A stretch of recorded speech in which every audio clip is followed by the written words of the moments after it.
आरक्षण की मांग जब लूट में बदली तो प्रशासन की पूरी व्यवस्था ध्वस्त हो गई।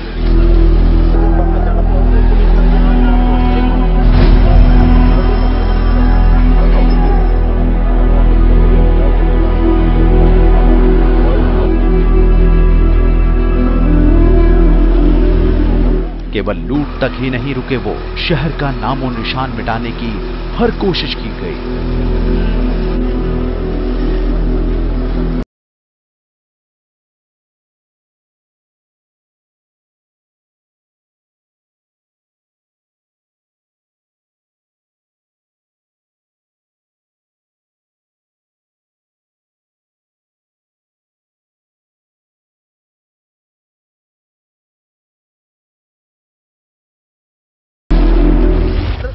सुबह 350 ट्रैक्टर ट्राली निकली है, कम से कम 1000 मोटरसाइकिल होंगे, पेट्रोल की बोतलें उनके हाथ में थी, नाश्ते हुए डीजे उन्होंने लगा रखा था कि आज जट खेलेंगे खून की होलियां।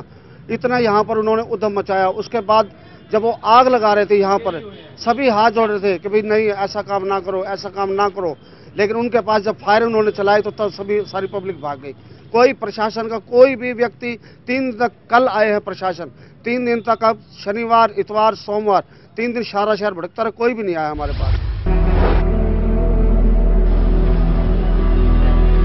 जिनसे उम्मीदें थी कि वो इसे रोक लेंगे, उनकी हालत सभा में बैठे उस धृतराष्ट्र की तरह थी जिसके सामने द्रौपदी का चीर हरण किया गया।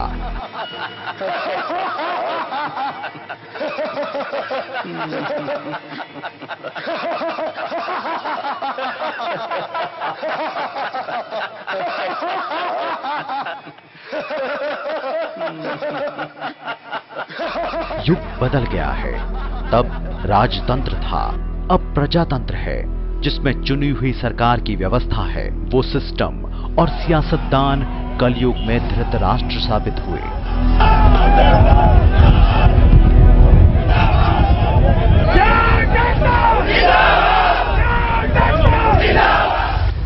दोषी व्यक्तियों को बख्शा नहीं जाएगा। उपद्रवी हैं, किसी प्रकार का नुकसान पहुंचाने वाले हैं, चाहे जान का चाहे माल का, ऐसे सब लोगों को चिन्हित करके उनके खिलाफ कानून के हिसाब से कार्रवाई की जाएगी।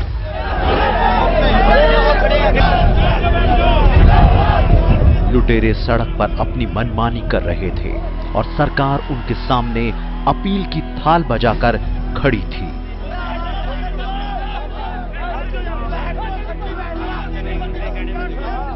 वित्त मंत्री कैप्टन अभिमन्यु के घर में आग लगाई गई, कृषि मंत्री ओपी धनखड़ के घर में तोड़फोड़ की गई, विधायक मनीष ग्रोवर के घर तोड़फोड़ की गई। सब कुछ दिन के उजाले में हुआ, लेकिन पूरी व्यवस्था ने खुद को अंधेरे में छिपा लिया था।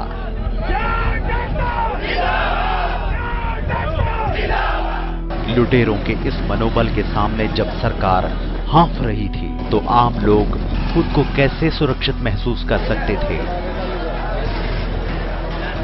वो योजनागत तरीके से हुई है कि कहां से आए इतने लोग, कहां से आया जलाने का सामान, कितना तेल आया, कितना पेट्रोल आया, कौन सप्लाई कर रहा था, जो सड़कों पे बैठे थे उनको भोजन कौन दे रहा था, और यहाँ तक खबर मिली है कि वहीं पर उनको शराब भी सप्लाई की जा रही थी। तो ये सारी बातों की जांच करना बहुत जरूरी है, और इसके पीछे कौन सी ताकत थी उसको निकालकर जनता के सामने लाना और उसको सजा देना बहुत जरूरी है। हरियाणा एक है, हरियाणवी एक हैं। इस प्रदेश की सांझ को फिर से बनाना, इस प्रदेश के भाईचारे को फिर से बहाल करना, जिन जिन का भी जो नुकसान हुआ है उसकी भरपाई करना, उसके साथ खड़ा होना, उसका हौसला बढ़ाना, ये समय की जरूरत है। जो हिंदुस्तान पाकिस्तान का जब बंटवारा हुआ, उस वक्त जिस प्रकार भय और आतंक का माहौल था, वैसा माहौल आज हरियाणा के अंदर मौजूदा सरकार ने कर दिया, भूपेंद्र सिंह हुड्डा ने कर दिया और ओम प्रकाश चौटाला परिवार ने किया। आज गवर्नर साहब से हम मिले, हमने उनको ज्ञापन दिया, राष्ट्रपति शासन लागू करने की मांग की है।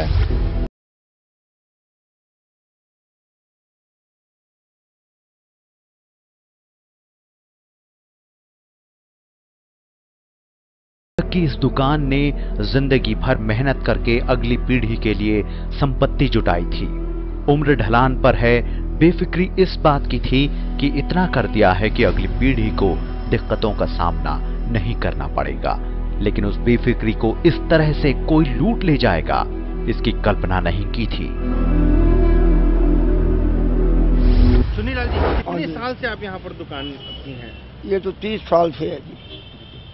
परिवार में बताया मुझे कि कुछ आपके कितने बच्चे हैं और सबको शायद आपने एक एक दुकान दे रखी है। 3 लड़के हैं जी। अशोक कुमार को वो दे रखी है,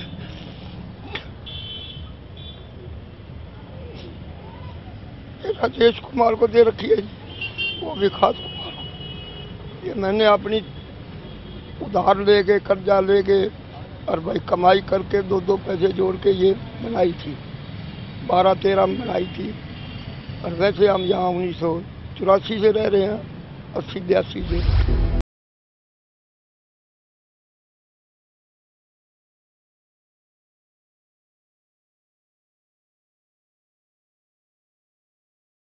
का होटल अरमानों के साथ रोहतक में एक होटल तैयार किया गया था। तसल्ली इस बात की थी कि कई परिवारों के घर में इस होटल से चूल्हा जल रहा है। वो तसल्ली अब चिंता में बदल चुकी है।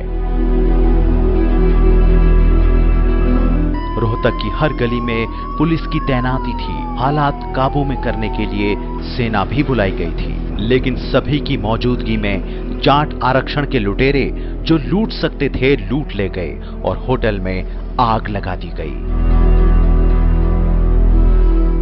हम अब हिंदुस्तान पाकिस्तान में नहीं, यहाँ तो हम सेफ हैं। यहाँ हमने बहुत मेहनत करके, बहुत गरीबी के अंदर, बहुत छोटे मजदूरी कर करके हम यहाँ पहुँचे थे। अब डेवलप हुए थे। अब हमारे बच्चे लगते थे कि मेरे बच्चे ठीक रहेंगे, पर वो भी हालात खराब कर दिए। मेरे साथ 60-70 परिवार थे जो यहाँ काम करते थे। कोई बेचारा गढ़वाल से आया हुआ है, कोई शिमला से आया हुआ है, कोई यूपी से आया। वो कैसे बेचारे बैठे हैं? मैं उनको कहाँ से सैलरी दूंगा, कैसे काम चलेगा, कुछ समझ में नहीं आ रहा। और उन बेचारों का क्या कसूर है जो मेरे पास काम कर रहे हैं? तो क्या हुआ जी, कैसे सब हुआ ये आपके साथ? सब कुछ आग में स्वाहा कर रखा है। आज 5वां दिन है और आप देख रहे हो कि अभी तक आग नहीं बुझी है।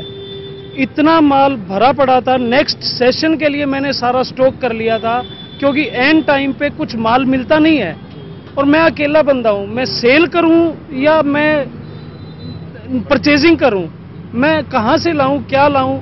मैंने सारा माल पहले एडवांस में स्टॉक करना पड़ता है हमें, और सब स्वाहा कर दिया सर, बर्बाद कर दिया हमें। मतलब इससे अच्छा तो हम पाकिस्तान चले जाएं और मुसलमान बन जाएं। हमें यहाँ रहने लायक नहीं छोड़। दुकान और होटल में लूट हुई। जो सामान मिला उसे लूट लिया। हमला उन जगहों पर भी किया गया जहां कुछ मिलने की उम्मीद नहीं थी। स्कूल, कॉलेज, अस्पताल उसी में शामिल हैं, जहां मकसद केवल नफरत था। जिस 36 बिरादरी में मैंने कभी भेदभाव नहीं किया, उसी बिरादरी को लुटेरों ने जाट और गैर जाट के नजरिए से देखा। यही वजह थी कि इस स्कूल को आग में स्वाहा कर दिया गया।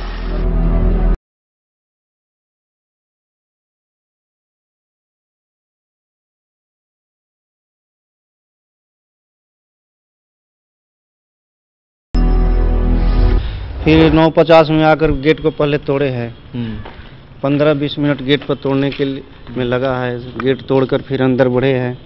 फिर सिक्योरिटी रूम में हम छिपे, हमारा बेटा भी उसी में था। उस टाइम छिपा रहा बेटा और हम। फिर शीशे तोड़े।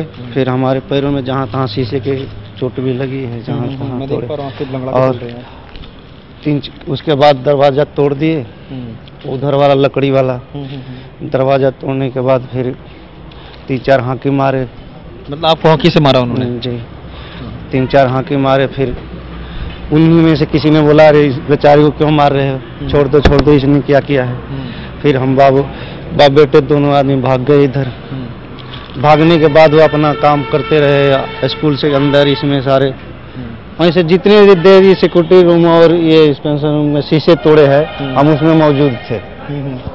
ये सारे शीशे के छिट्टे हमारे सिर पे या बेटे के ऊपर। ये बेटा रोने लग गया। जब रोने लग गया तब मेरे को छोड़ दिया। सड़कों पर और शोरूम में खड़ी गाड़ियां पहले विकास और तरक्की की कहानी बताती थी, अब बर्बादी की दास्तां बयां कर रही हैं। जो गाड़ी सड़क पर जहां मिली उसे वहीं पर आग लगा दी गई।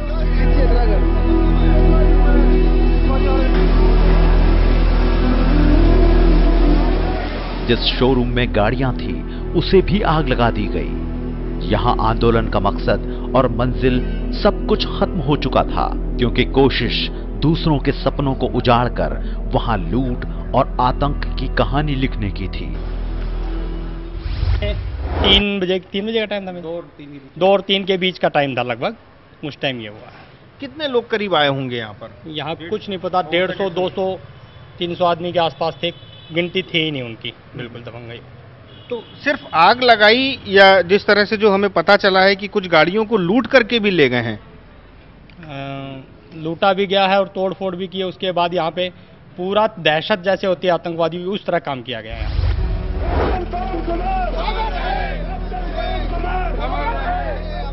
जम्मू कश्मीर के पंपोर में आतंकियों से लोहा लेते हुए पवन कुमार शहीद हो गए।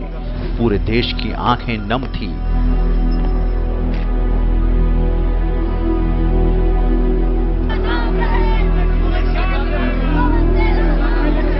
मैंने देखा था पवन को जींद की मिट्टी में खेलकर बड़ा होते हुए। वो सपूत अपने अंतिम सफर पर था। जिस कैप्टन पवन ने हंसते हंसते देश को महफूज रखने के लिए अपनी शहादत दे दी, उसके पार्थिव शरीर को जींद लाने के लिए हेलीकॉप्टर का सहारा लेना पड़ा, क्योंकि लुटेरों ने सभी रास्ते बंद कर दिए थे। निजी संपत्ति से लेकर सरकारी संपत्ति तक में आग लगा दी गई। ट्रेन में आग लगाई गई, बसों को आग लगा दी गई। 4 दिनों में इतनी आग जली हरियाणा में कि धुएं ने आसमान का रंग बदल दिया। इस बदले रंग में मेरे हरियाणा की पहचान भी बदल गई। जिस हरियाणा को कभी विकास और तरक्की के लिए याद किया जाता था, उसी हरियाणा की तरफ देखने वाली निगाहें अब भय से बोझिल हो रही हैं।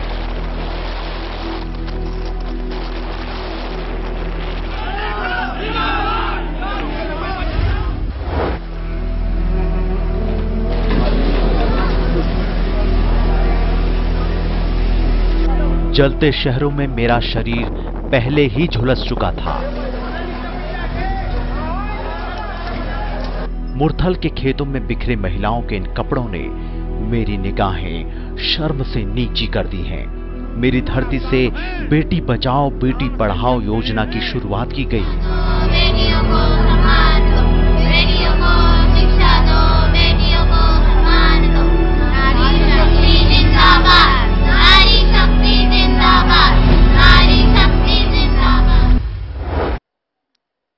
आज भी हमारे देश में 1000 बालक पैदा हो तो उसके सामने 1000 बालिकाएं भी पैदा होनी चाहिए, वरना संसार चक्र नहीं चल सकता है। आज पूरे देश में ये चिंता का विषय है। मैं जरा माताओं से पूछ रहा हूं, अगर बेटी पैदा नहीं होगी तो बहू कहां से लाओगे?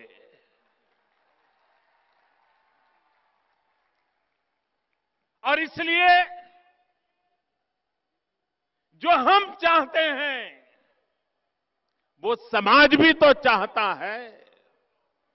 हम ये तो चाहते हैं कि बहू तो हमें पढ़ी लिखी मिले, लेकिन बेटी को पढ़ाना है तो 50 बार सोचने के लिए मजबूर हो जाते हैं।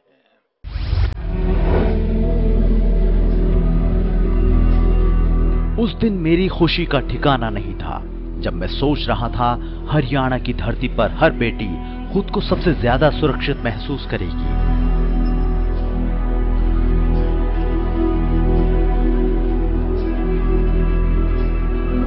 बेटी को देवी के रूप में पूजा जाएगा।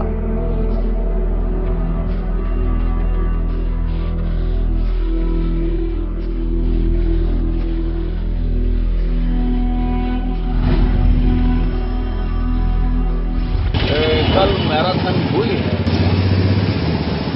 महिलाओं की सुरक्षा के लिए। अब आप मुझे बताएं, इस मैराथन से उसमें 30,000 थे, 50,000 थे, इससे महिलाओं को सुरक्षा कैसे मिलेगी? जबकि पुलिस का काम है महिलाओं को सुरक्षा दिलाना, उसके लिए कोई कारगर कदम उठाने की बजाय इस प्रकार से प्रचारात्मक कार्यों में अधिकारी लगे हुए हैं, जो ठीक बात नहीं है।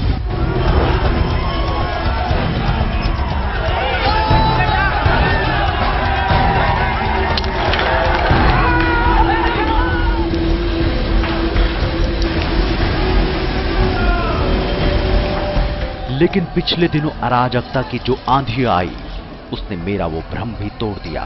कहा यह जा रहा है कि दुकानों को जलाकर जो आरक्षण की मांग कर रहे थे, उन्होंने ही मुरथल में महिलाओं के साथ कथित तौर पर गैंग रेप किया। इसकी सच्चाई क्या है ये तो अभी साफ नहीं है, लेकिन इस वाकये ने मुझ पर कलंक का टीका लगा दिया है। प्रशासन ने उस खबर को पूरी गंभीरता से लिया, उसकी तुरंत प्रभाव से इंक्वायरी कराई गई। पुलिस विभाग को ऐसी कोई ठोस सूचना प्राप्त नहीं हो पाई जिससे ये साबित हो सके कि इस प्रकार का कोई अपराध वहां पर हुआ है।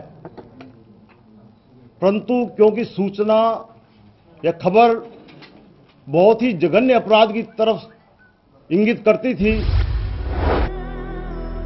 दिल्ली मेरे काफी करीब है।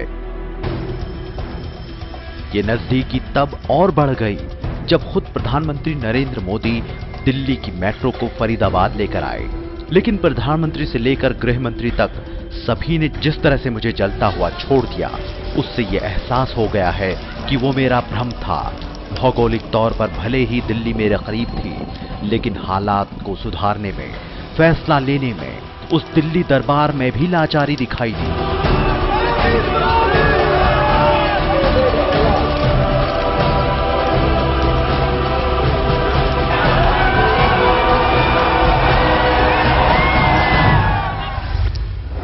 हमने एक स्पेशल टीम वहां के लिए बना दी है और उस स्पेशल टीम के पास उनके नंबर भी दे दिए हैं। जब भी कोई कंप्लेनेंट आएंगे उनको भी दर्ज किया जाएगा, कोई विटनेस होंगे उनको भी दर्ज किया जाएगा और इसकी थोड़ा छानबीन करके जो भी कोई कल्प्रेट होंगे उनके खिलाफ कार्रवाई की जाएगी। हरियाणा राज्य की कानून और व्यवस्था को नियंत्रित रखने के लिए मैं हरियाणा की जनता का मैं सहयोग चाहता हूं और मैं यह स्पष्ट कर देना चाहता हूं कि हरियाणा में अथवा देश के किसी भाग में कानून और व्यवस्था को नियंत्रित रखना, चुस्त दुरुस्त रखना, यह सरकार की जिम्मेदारी होती है। अंततोगत्वा सरकार को हो सकता है कि कठोर कदम भी क्यों न उठाने पड़े। रोहतक, सोनीपत, हिसार, झज्जर की आग और मुरथल के कलंक ने उन सारी उपलब्धियों को बेकार साबित कर दिया जिसे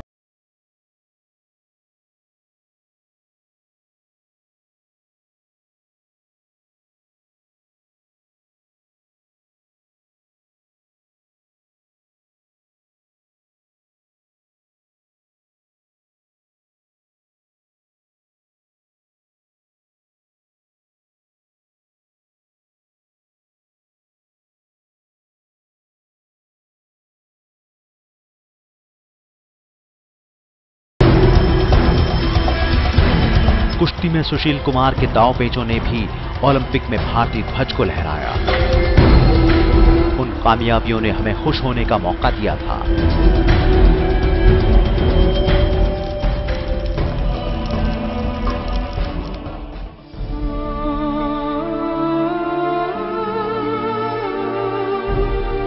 लेकिन आज की इन सिस्कियों ने उन सारी कामयाबियों को पीछे छोड़ दिया, क्योंकि आज हरियाणा को रोहतक की आग और मुरथल की विभत्स तस्वीरों की वजह से याद किया जा रहा है।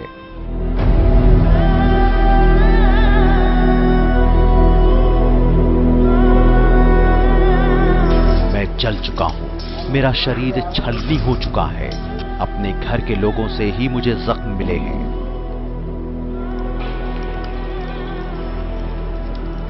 इस नाउम्मीदी में भी मैंने हिम्मत नहीं हारी है। दोबारा कोशिश करूंगा खुद को वो पहचान दिलाने की जिसने मुझे सम्मान दिलाया था। मैं हरियाणा हूं।